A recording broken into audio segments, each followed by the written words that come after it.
Irmãos, as duas palavras que eu vou ministrar hoje são palavras que, uma delas, que é no caso da manhã, Deus pediu, onde é que eu fosse, eu ministrasse essa palavra. Tem pouco tempo que eu ministrei ela na igreja, eu ministrei ela domingo pela manhã e noite. E quem disse, inclusive, para eu pregar nas igrejas que eu for pregar, foi o pastor Sebastião. Se você precisa pregar essa mensagem, e aí? Nas igrejas que você está indo. E eu confesso aos irmãos que é uma mensagem, assim, ela é um pouquinho forte e prepara para o avivamento. Então, muitos falam de avivamento. Uzias, que bom te ver aqui, Uzias. Dorcas está aí também, não tinha visto não, que benção. E quando a gente fala de avivamento, nós falamos de preparo primeiro. Então, a mensagem pela manhã, ela tem uma conotação de entendermos que o Espírito quer preparar a terra, preparar o nosso coração, e à noite eu vou falar sobre o avivamento na casa do Senhor. É uma mensagem, uma outra mensagem, e se você não puder vir, acompanhe nas redes sociais também. Então eu queria que você abrisse lá a Bíblia, sua Bíblia, Gênesis capítulo 11. Gênesis 11, texto muito conhecido. Eu vou ler na versão aqui, Almeida Revista Atualizada. Enquanto você localiza aí, vai aparecer aqui no telão também, eu fiquei olhando o Pedro e a Cauana aqui, né? E Pedro e Cauana, a gente acompanhou, foram nossos adolescentes, e na hora que eu vi os dois aqui no altar, Deus me levou para Joel capítulo 2, e depois dessas coisas derramarei meu espírito sobre toda a carne, vossos filhos e vossas filhas profetizarão.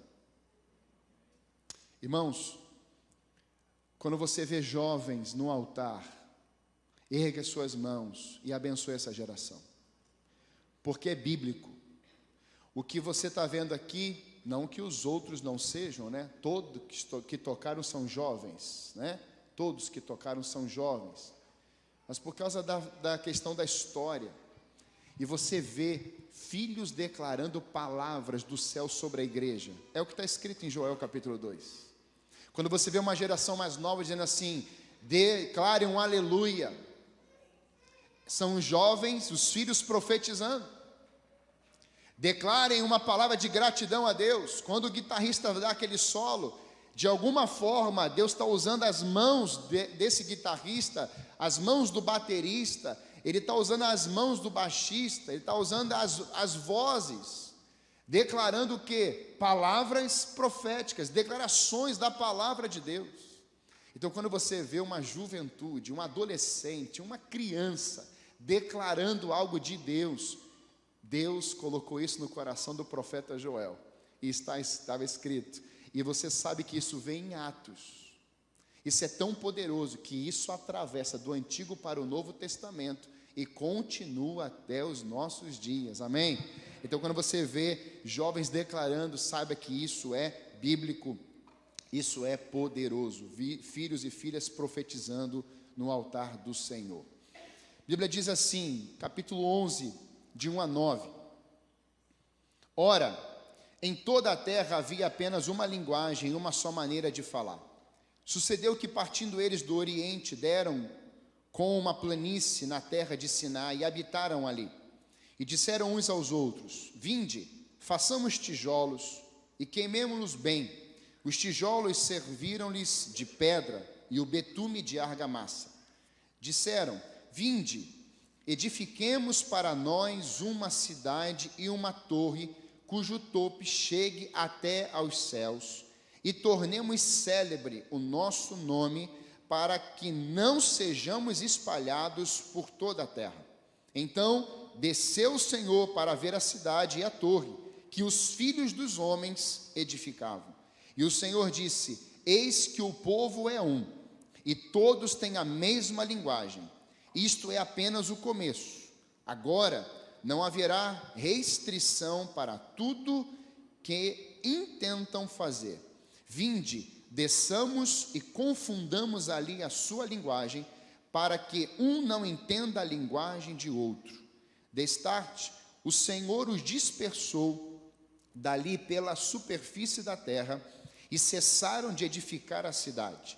Chamou-se-lhe por isso o nome de Babel, porque ali confundiu o Senhor a linguagem de toda a terra, e dali o Senhor os dispersou por toda a superfície dela. Pai, essa é a tua palavra e nós entendemos que ela é vida, ela faz divisão entre alma e espírito, e que nessa manhã, mais uma vez, como o Senhor fez sexta, o Senhor fez ontem e fará hoje, manhã e noite, que todos possamos sair desse lugar transformados pelo poder da tua palavra. É assim que queremos, é assim que desejamos, em nome de Jesus. Amém. Quando eu meditava nesse texto um tempo atrás, o verso que me chamou muita atenção vai dizer assim: edifiquemos, que é o 4, para nós uma cidade e uma torre, cujo topo chegue até aos céus, e tornemos célebre o nosso nome. Esse versículo me chamou a atenção, porque isso aqui vai revelar o coração do povo naquele exato momento. Quais eram as suas motivações, quais eram os seus reflexos, o que eles estavam revelando a partir daquele momento, tinha a ver com os seus corações. Motivações erradas podem subitamente fragmentar o processo de um crescimento, inclusive de uma igreja.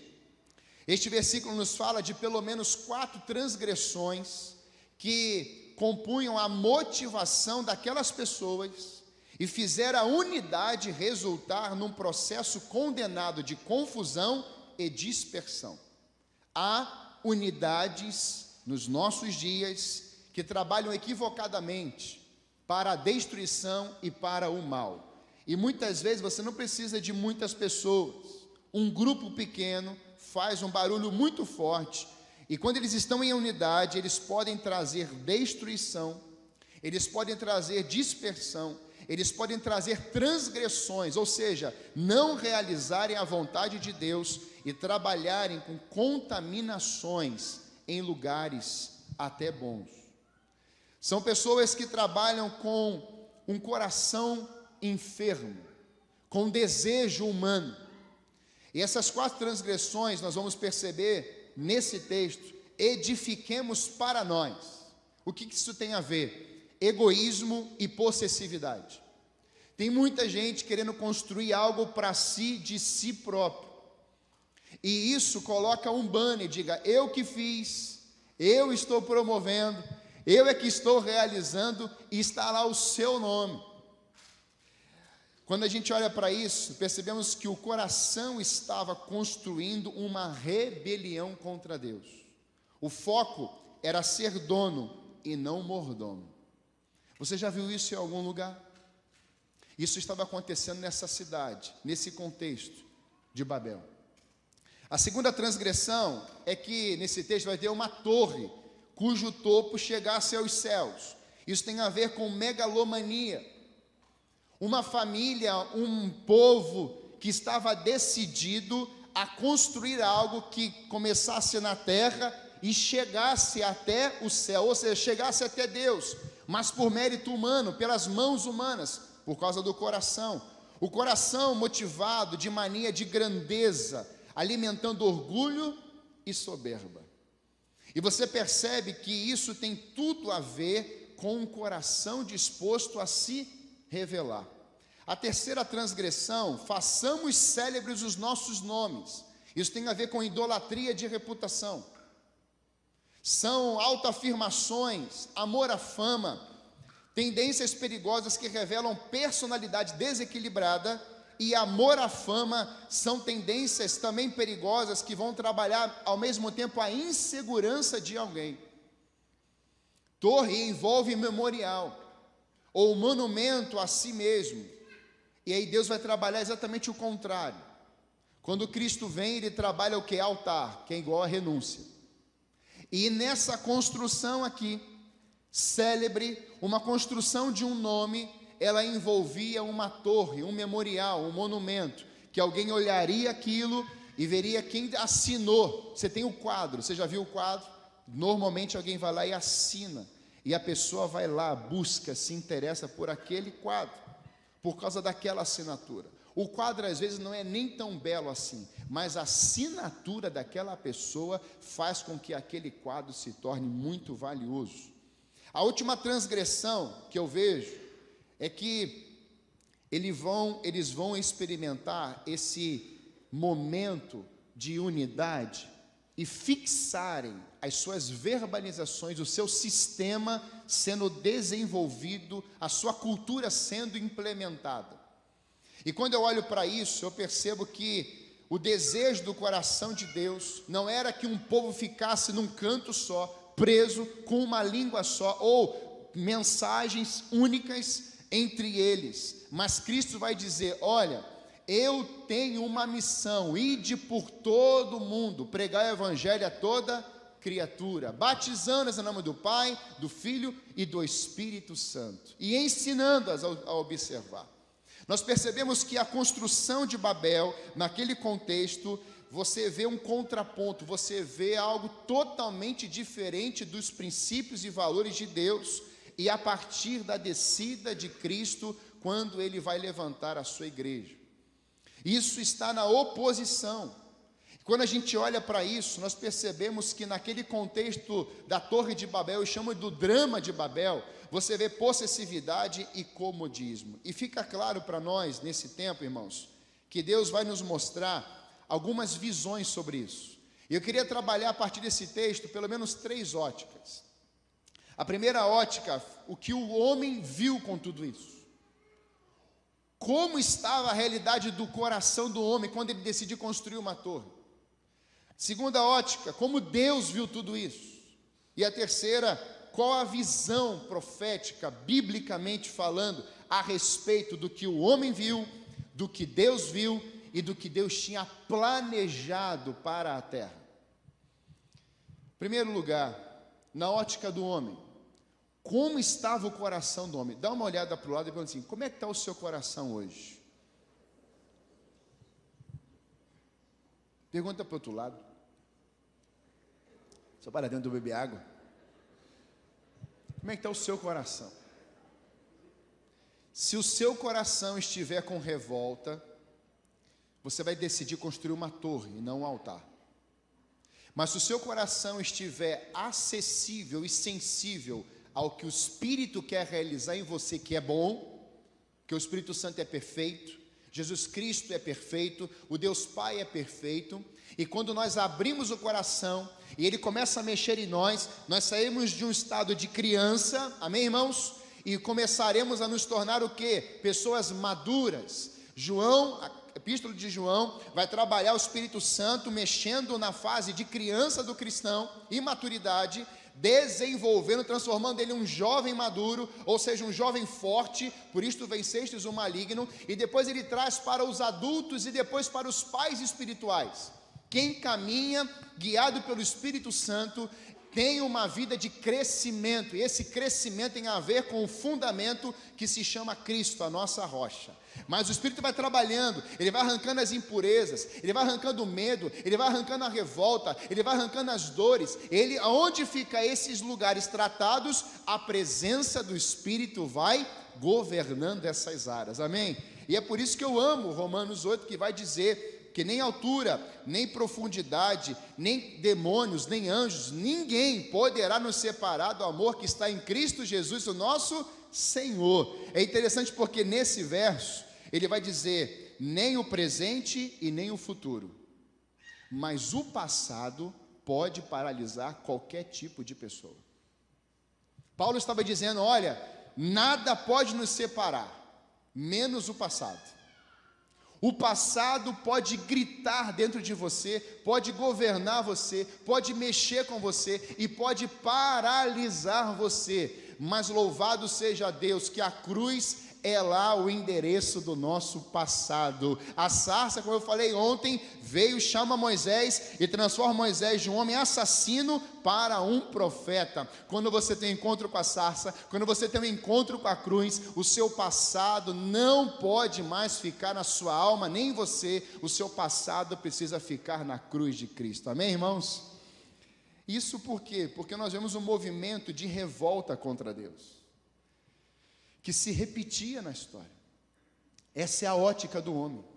Temos, portanto, aqui, irmãos, duas sociedades: os filhos dos homens, que é a geração de Caim, e nós temos os filhos de Deus, que vem a geração de Sete.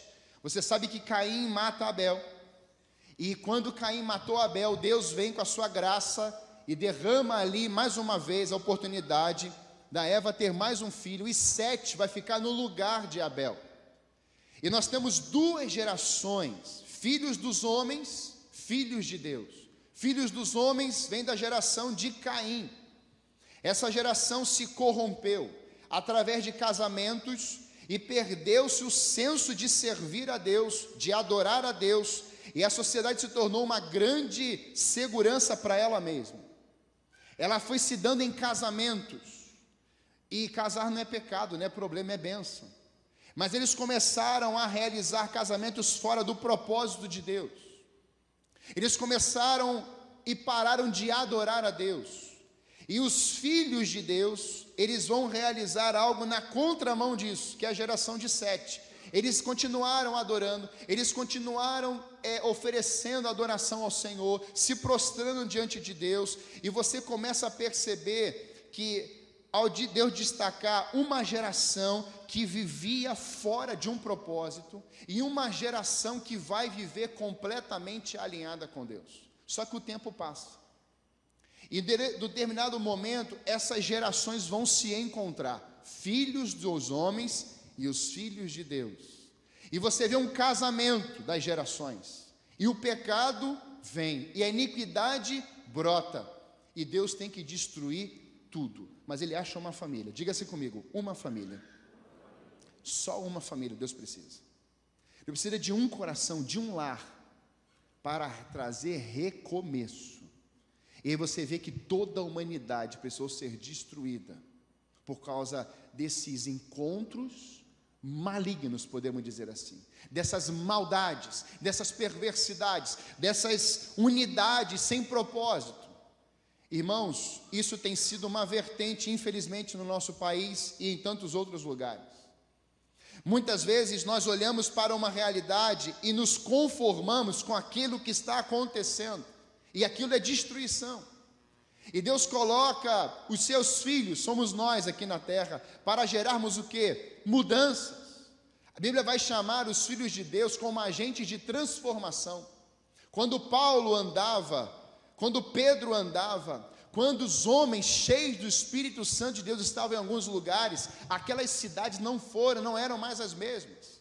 E Jesus habilitou esses homens com a descida do Espírito Santo. Vocês vão para lá e vocês vão realizar essas obras, vocês vão pregar, vocês vão anunciar, vocês vão libertar. E Isaías vai dizer isso: vocês foram ungidos para pregar, para abençoar, vocês foram ungidos para libertar pessoas, anunciar o ano aceitável do Senhor, porque nós somos marcados, habilitados por uma unção que não se compra, mas uma unção que vem do Espírito e começa a nos encher, e começa a nos habilitar, e você começa a falar uma palavra, você começa a se dirigir, você começa a expressar ações que as pessoas começam a dizer: como ele consegue fazer isso? Como ele consegue falar assim? Quem é que está dentro dele?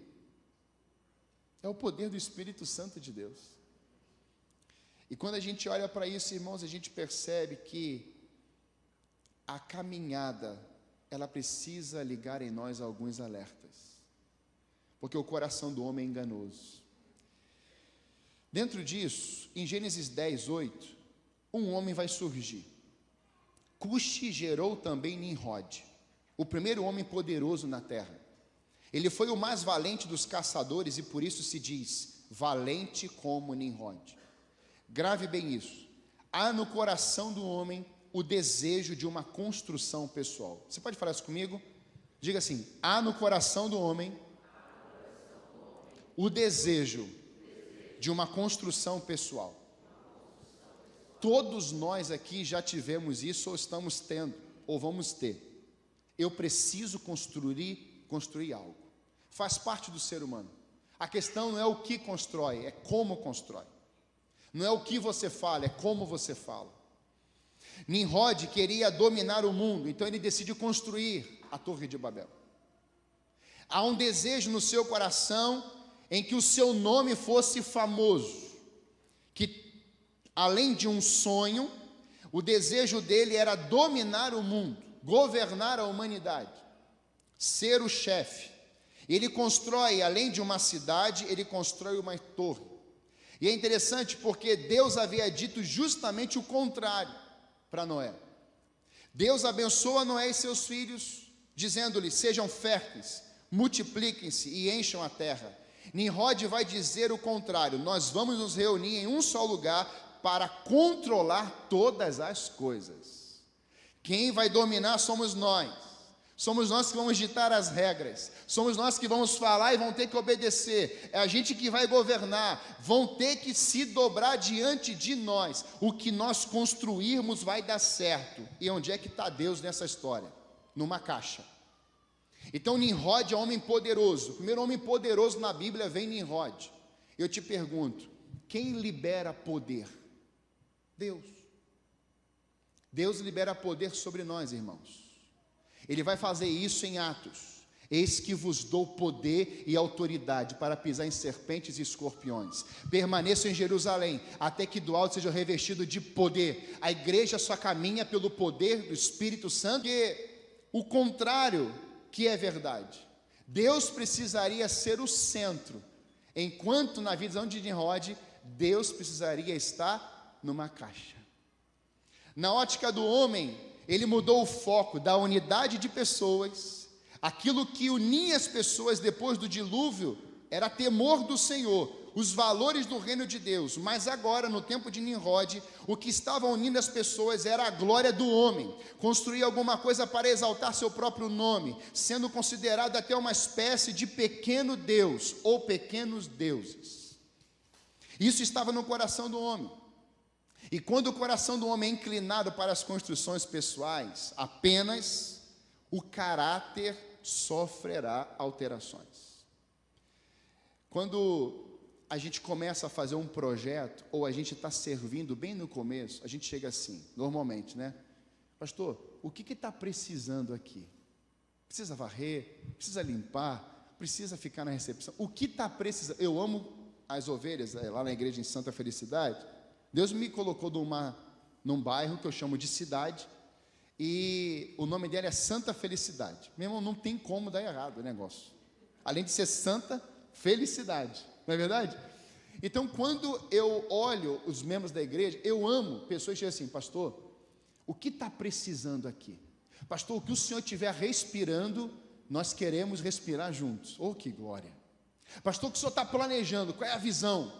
E a gente quer ser lenha, a gente não quer ser água. A gente quer colocar lenha nessa visão aí. Isso é maravilhoso. E aqui eu vejo que isso está acontecendo, amém? E vai acontecer ainda mais. E quando essas pessoas vão chegando, elas têm um coração humilde. Só que, irmãos, eu não sei o que acontece, que passa um tempo, a pessoa antes diz assim: o que precisa de mim hoje? Mas passa um tempo e fala assim: eu vou fazer assim. Eu quero fazer desse jeito, eu quero seguir nesse ministério, eu quero seguir nessa obra, e vai ser do meu jeito. O que mudou? Alguma coisa aconteceu nesse intervalo. É verdade ou não é? Já viu criança? Você está ensinando, aí chega na fase da adolescência, né? Já sei. Não sabe, já sei como que faz. Eu estou trabalhando numa escola como capelão. O pastor Marco trabalhou lá no século passado. Ele vou também pegar no pé dele, ele pegou no meu. E aqui, irmãos, é coisa de irmão. Acho que é pior que de sangue, né? Eu e ele é pior que de sangue. E nessa escola é muito engraçado, porque nós temos quase 1000 alunos lá. E você vai conversar com um adolescente, ele fala assim: eu já sei, tio. Fizemos uma pesquisa dentro numa sala de aula. E nessa pesquisa tinha algumas perguntas lá, e uma das perguntas era assim: cite uma qualidade sua. 92% respondeu, sabe o quê? Eu sou a qualidade para mim mesmo. É autoafirmação? É orgulho? Qual é o nome disso? Irmãos, 92% não souberam dizer quais são as suas referências. 92% ou 96% disseram: pessoas das redes sociais.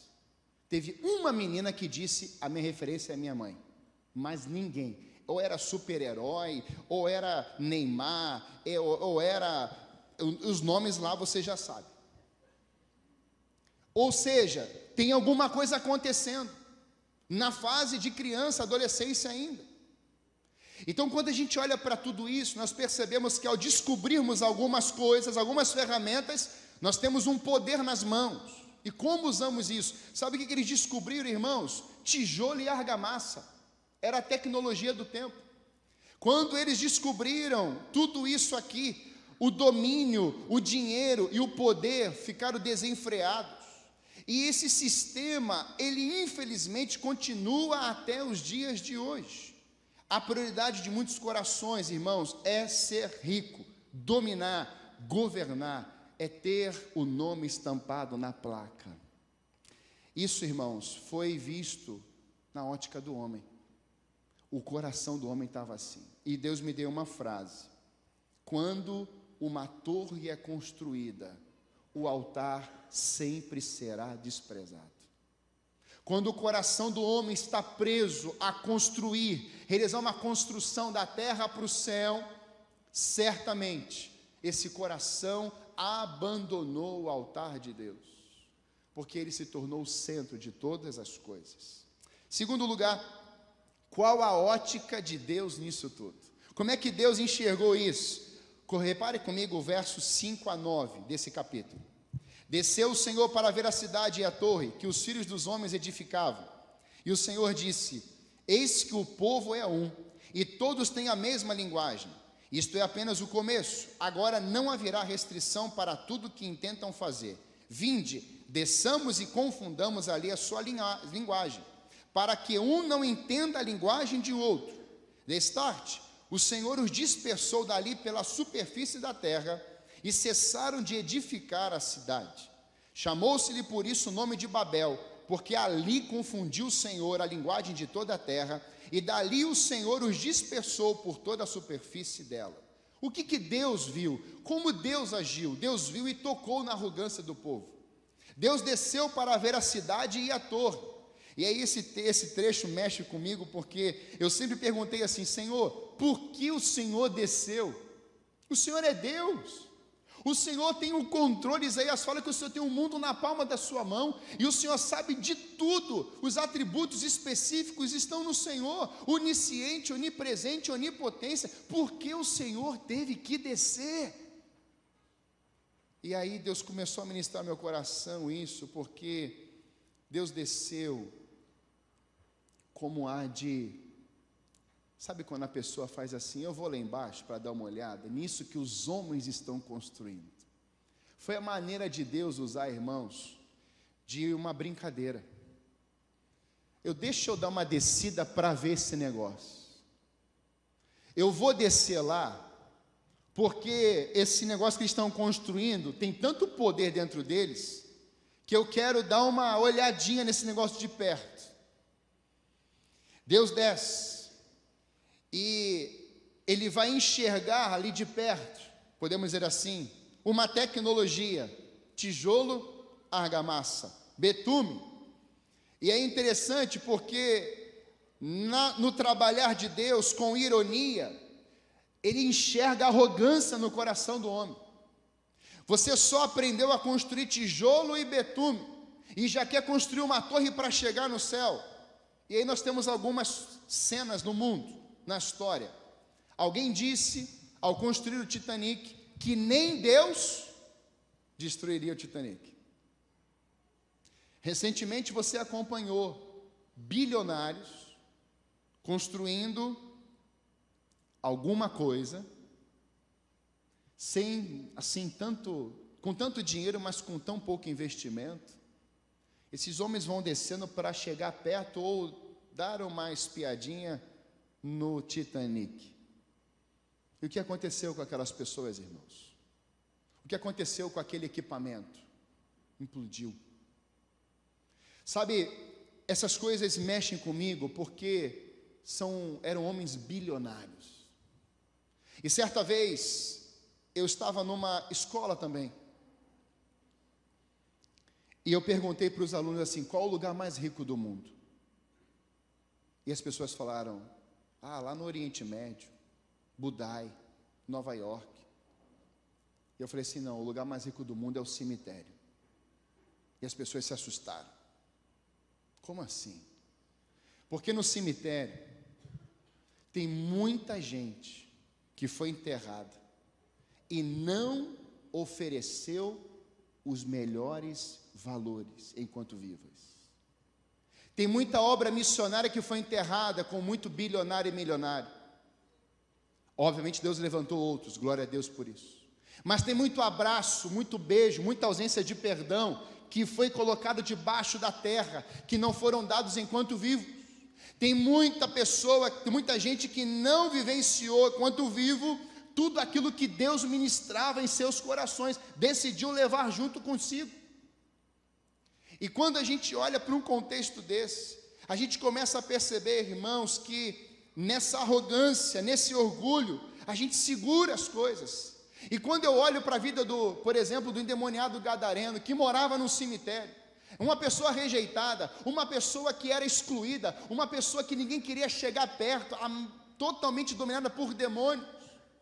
E alguém disse, essa pessoa não tem valor, essa pessoa não vai se envolver com a gente, essa pessoa precisa ficar lá. E aí Jesus vem, atravessa o mar, Jesus enfrenta a tempestade, ele chega em Gadara, e quando ele chega em Gadara, ele vai direto para o cemitério. Quando ele chega no cemitério, aqueles demônios começam a gritar, o que você veio fazer aqui?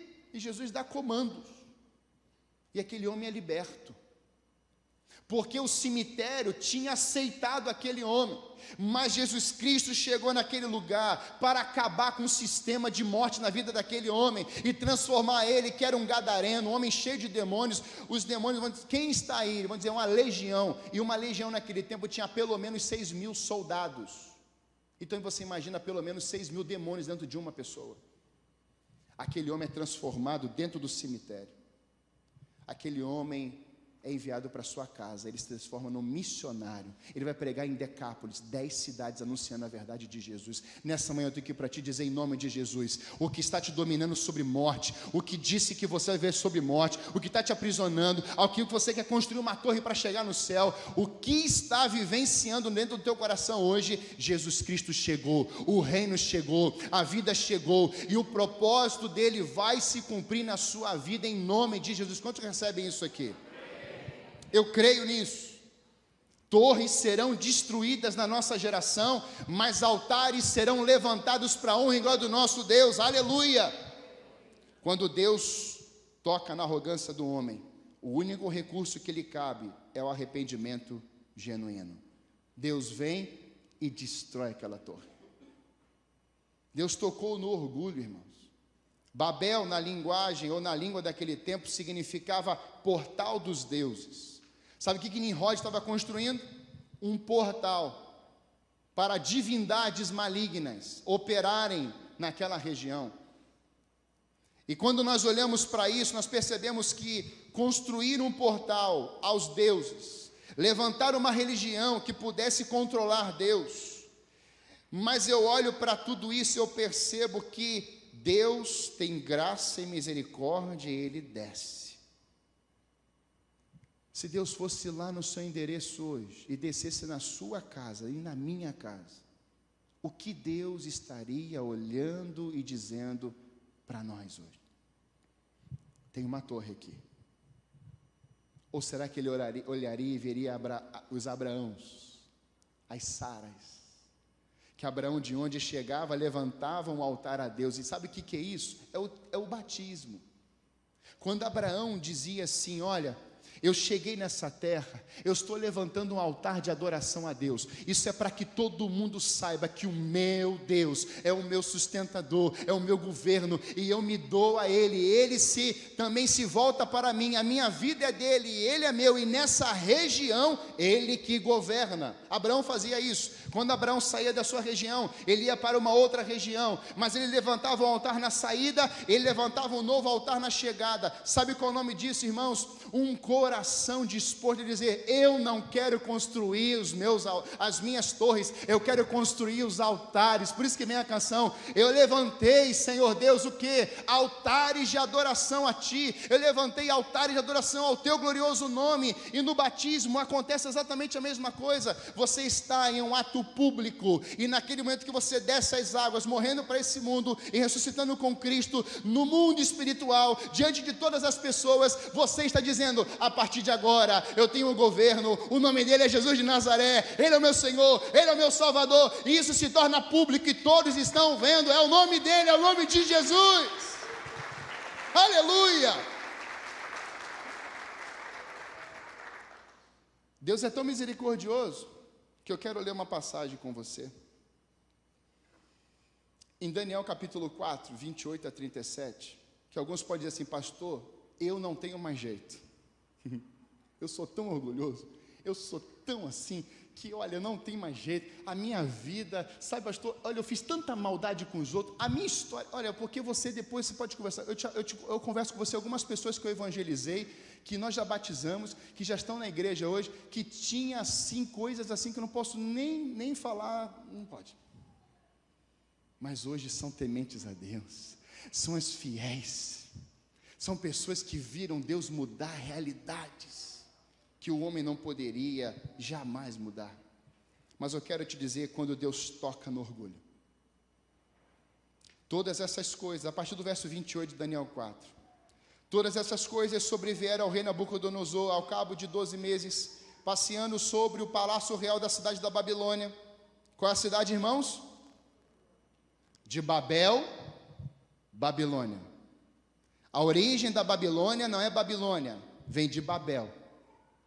Falou o rei e disse: olha o que Nabucodonosor vai dizer no pico do seu palácio. Engraçado que ele não está no subsolo, ele está no pico do palácio. Ele vai dizer: não é esta a grande Babilônia que eu edifiquei? O que está lá no verso do capítulo 11, edifiquemos, são as mesmas palavras no hebraico. Que eu edifiquei para a casa real, para o meu grandioso poder e para a glória da minha majestade.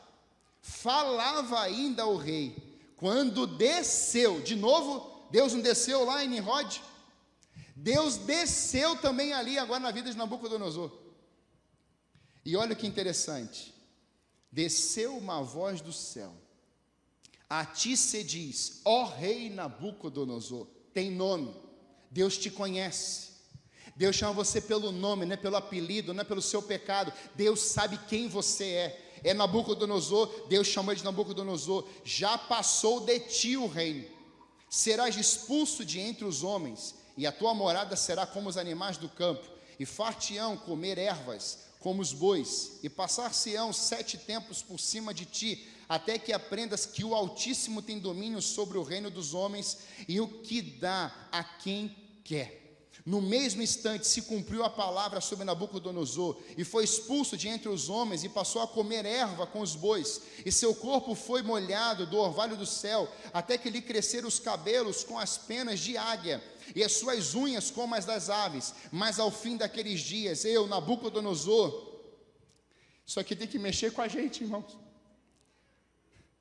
Eu, Nabucodonosor, levantei os olhos ao céu, tornou-me a vir o meu entendimento, e eu bendisse o Altíssimo, e louvei e glorifiquei ao que vive para sempre, cujo domínio é eterno, e cujo reino é de geração em geração. Nabucodonosor está dizendo isso. Todos os moradores da terra são por ele reputados em nada, e segundo a sua vontade ele opera com o exército do céu os moradores da terra. Não há quem lhe possa deter a mão, nem lhe dizer: que fazes? Tão logo me tomou a vir o entendimento também para a dignidade do meu reino, tornou-me a vir a minha majestade, o meu resplendor, buscaram-me os meus conselheiros e os meus grandes, fui reestabelecido no meu reino, e a mim se me ajuntou extraordinária grandeza. Agora, pois eu, Nabucodonosor, louvo, exalto e glorifico o Rei dos céus, porque todas as suas obras são verdadeiras e os seus caminhos justos, e pode humilhar aos que andam na soberba. Deus permitiu ao rei Nabucodonosor, o império mais poderoso daquele momento naquela terra, Babilônia, e Deus toca na arrogância dele, e ele se arrepende. Ele diz: o que é que foi que eu construí num dia, mas no outro ele está dizendo assim: eu exalto, eu glorifico no Deus da minha vida, eu confio nesse Deus, o Deus de Sadraque, Mesaque, Abednego, de Daniel. Esse é o nosso Deus. Deus começará a tocar em vidas do nosso país, Deus começará a tocar em vidas da nossa cidade, Deus vai começar a tocar em vidas improváveis, orgulhosas. Em um determinado dia, que está dizendo assim: olha o que eu construí. No outro dia estarão nesse altar, pastor Marco, em nome de Jesus, homens e mulheres poderosos em Montenegro, estarão em um dia breve, não vai demorar muito, nesse altar, dizendo: só Jesus Cristo é o Senhor. Só Jesus Cristo é o Senhor. Deus, pelo seu gesto de misericórdia, mexe nos planos dos homens. Nabucodonosor, eu estou tocando em você agora. Como um bicho, começa a crescer unha. Orgulho gera isso. A gente fica como se fosse um bicho. Mas aí vem a graça. Lembra do gadareno? Aí vem a graça. Irmão, todo carinho. Onde é que você estaria hoje se não fosse por Jesus? Onde é que você estava, pastor? Mas lembra que você sempre conta isso com a Márcia. O meu pai sempre fala isso. Eu falo: Senhor, onde é que eu estaria? Meu pai foi alcoólatra. Onde é que a gente estaria se não fôssemos pela graça de Jesus, irmãos? Em último lugar, quero chamar a banda. Qual é a visão de tudo isso? O que Deus planejou mesmo? Bem, Babel vem a Babilônia. E o sistema da Babilônia, ele vai gerar três coisas: riqueza, busca, né? Ele vai gerar busca no seu coração por três coisas principais: poder, riqueza e sucesso. Isso é o retrato da Babilônia. Eu só quero poder, eu só quero riqueza e eu só quero sucesso. No livro de Apocalipse, irmãos, nós temos do capítulo 14 até o 22, você vai ver duas cidades que Jesus vai revelar a João, que era a construção, duas cidades construídas espiritualmente. Nós temos a destruição da Babilônia, a queda dela, e o sistema dela, e nós temos a construção de uma cidade. Quais são essas cidades? O sistema babilônico operando para destruir famílias. O nome de um homem que vai construir algo da terra para o céu. Vamos mexer em Deus. Só que Deus tem uma outra visão. Deus tem uma visão de construir uma cidade que venha do céu e desça sobre a terra. O texto vai dizer algo poderosíssimo para nós. Apocalipse 18, 21. Então, o anjo forte levantou uma pedra com uma grande pedra de moinho e arrojou-a para dentro do mar, dizendo: assim, com ímpeto, seja arrojada a Babilônia, a grande cidade, e nunca jamais será achada. Haverá um dia, irmãos, que o sistema babilônico, a Babilônia, será completamente destruída. Isso já está escrito. Mas há uma cidade sendo construída hoje. Em Apocalipse 21, 1 e 2, João vai dizer assim: vi novo céu e nova terra, pois o primeiro céu e a primeira terra passaram, e o mar já não existe. Vi também a cidade santa, a nova Jerusalém, que descia do céu, da parte de Deus, ataviada como noiva, adornada para o seu esposo. Presta atenção nisso. O homem quer construir uma cidade que toque e Deus quer construir o quê? A cidade dele descendo sobre a terra. Quem está entendendo isso aqui, amém? Isso tem a ver com o nosso coração. E a grande questão que a gente precisa ter hoje é que tipo de cidade ou que tipo de compromisso nós estamos tendo hoje, de construirmos torres ou de sermos discípulos de Jesus e olharmos para o trono da sua glória e dizer: Senhor, esse trono é tão glorioso. Uma porta foi aberta, está em Apocalipse 4, e nós subimos até aqui e vimos toda essa glória, esse resplendor, essa presença gloriosa, mas ainda não é o tempo de você ficar lá em cima, porque você recebeu uma revelação lá do trono de Deus, e agora eu quero descer a terra para construir tudo isso aqui lá na minha cidade, lá na minha casa, lá na minha família, naquela região. Eu creio que Deus está levantando vidas assim hoje. Por isso, qual a cidade que nós estamos construindo hoje? Será que nós estamos construindo uma cidade que comece na terra e termine no céu? E colocarmos Deus numa parede e dizermos: eu descobri a tecnologia. Tijolo e argamassa hoje está aqui. Eu descobri algumas coisas. E eu estou decidido a construir uma torre. Mas o propósito de Deus não são torres. O propósito de Deus são altares. E quando você constrói altares a Deus, nós estabelecemos uma cidade dele na terra. Irmãos, a igreja, presta atenção nisso. A igreja é uma cidade. Eu aprendi isso. A igreja não é um monumento. A igreja é uma cidade. Uma cidade padrão. Uma cidade padrão, porque dentro dela tem o governo, que se chama Jesus Cristo. Tem o perfeito, o incomparável. Tem o alimento, tem a fonte da vida. Então a igreja de Cristo, estabelecida sobre a rocha, ela representa quem? Jesus Cristo. Então ela é um padrão de cidade. Para o quê? As outras cidades que estão ao redor dela.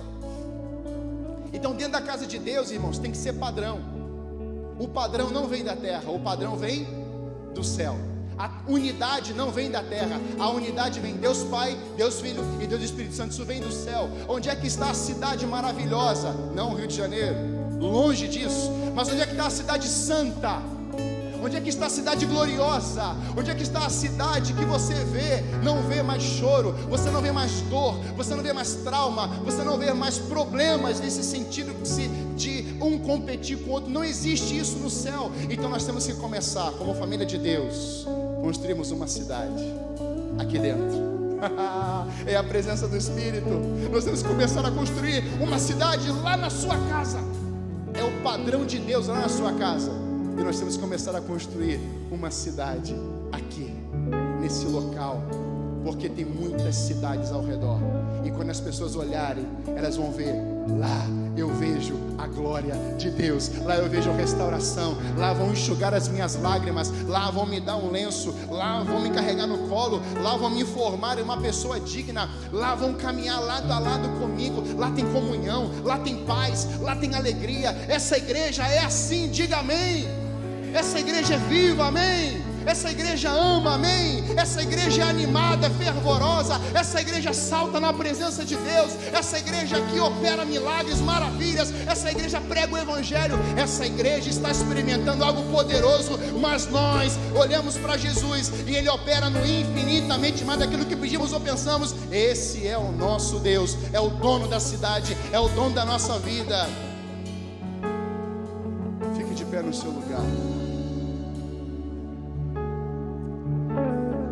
Nessa manhã,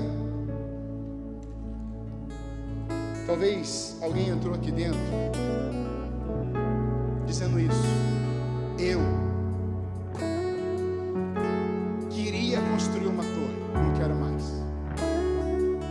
E você quer construir um altar dedicado a Deus, renunciando à sua própria vida, dizendo assim: a partir de agora eu quero esse padrão perfeito dentro de mim, eu quero Jesus. Se nessa manhã você está aqui e você ainda não confessou Jesus como seu Senhor e Salvador e quer entregar sua vida a Jesus hoje, faz assim com a sua mão: bem, eu quero entregar a minha vida a Jesus hoje. Alguém nesse lugar que ainda não pertence a Jesus, mas quer Jesus na sua vida, faz assim: bem, eu quero Jesus hoje. Jesus é o meu dono. Glória a Deus, nós temos vidas aqui todas aos pés do Senhor. Agora eu quero fazer um convite para a igreja. Nessa manhã, você quer construir torres ou você quer construir uma cidade de Deus nesse lugar. Se você nessa manhã quer construir uma cidade de Deus, com a presença de Deus na sua vida, porque se Ele está no seu lugar e vem aqui para frente. Eu quero construir uma cidade cujo nome é sobre todo nome, e nesse altar nós vamos adorar a Deus, dizendo isso para Ele, e o nome dEle será honrado mais uma vez.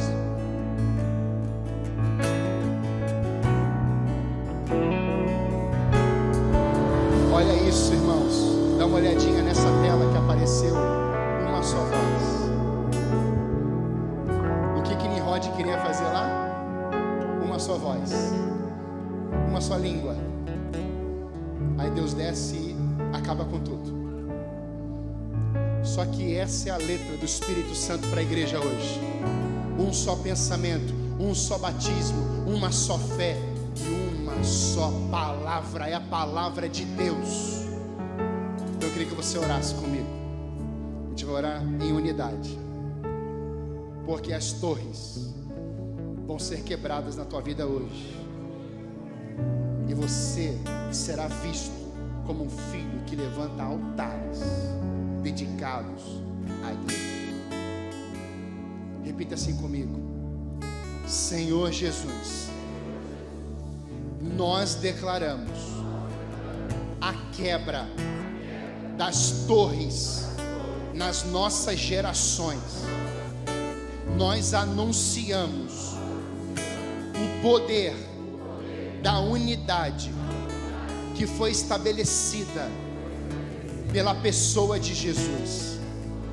E como igreja, nós estamos levantando a partir de hoje altares em unidade na pessoa cujo foco, cujo nosso objetivo é Jesus Cristo, em nome de Jesus. Amém. Glória a Deus. Pastor Marco, vem aqui, por favor. Eu queria que você olhasse para o teu vizinho aí, e se possível, dessem as mãos. A igreja também, você que não cabe aqui, se puder fechar o corredor vai ser bom. Vocês têm um pastor que é homem de Deus. Diga amém. Sabe, o pastor Marco, a Márcia, os pastores da casa, o maior desejo de um pastor é a unidade e não uniformidade. Uniformidade estraga, mas unidade aviva, ela mexe, ela transforma. E eu olhando para ele aqui, nós já tínhamos unidade. Nós vamos mais longe ainda quando a gente está junto. Nós vamos renovar essa aliança nesse altar. A minha família com a sua, com o pastor Eduardo, Zias, Dorcas, Pedro e Cacau. Coisas novas vão começar a acontecer, porque é uma unidade, irmãos, que o diabo quer destruir. É verdade ou não é? Mas quando a gente está firme na rocha, não tem espaço para o eu, mas tem vida no nós. Formaremos nós o homem, façamos nós. Então nós vamos dedicar esse tempo aqui a Deus em unidade. Eu creio que grandes coisas vão acontecer mais ainda para frente. Está vendo aquele terreno de você? Aquele terreno já é de vocês, diga amém. A proprietária não vai conseguir dormir direito. Ela vai fazer planos e planos, planos e planos, porque esse terreno é de vocês.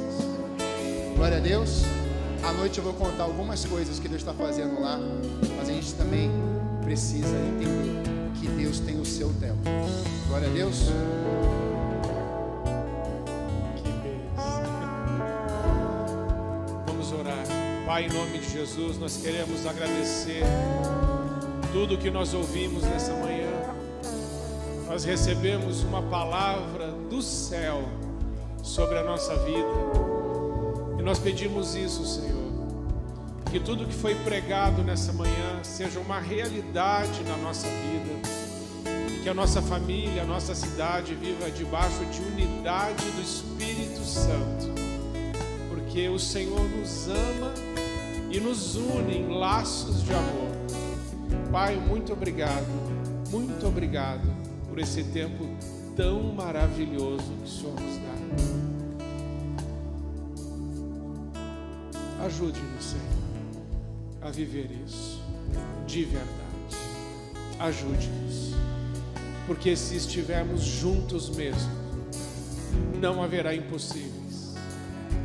Então nós cremos que algo já começou e o Senhor é poderoso para fazer ir até o final. Em nome de Jesus. Amém. Amém.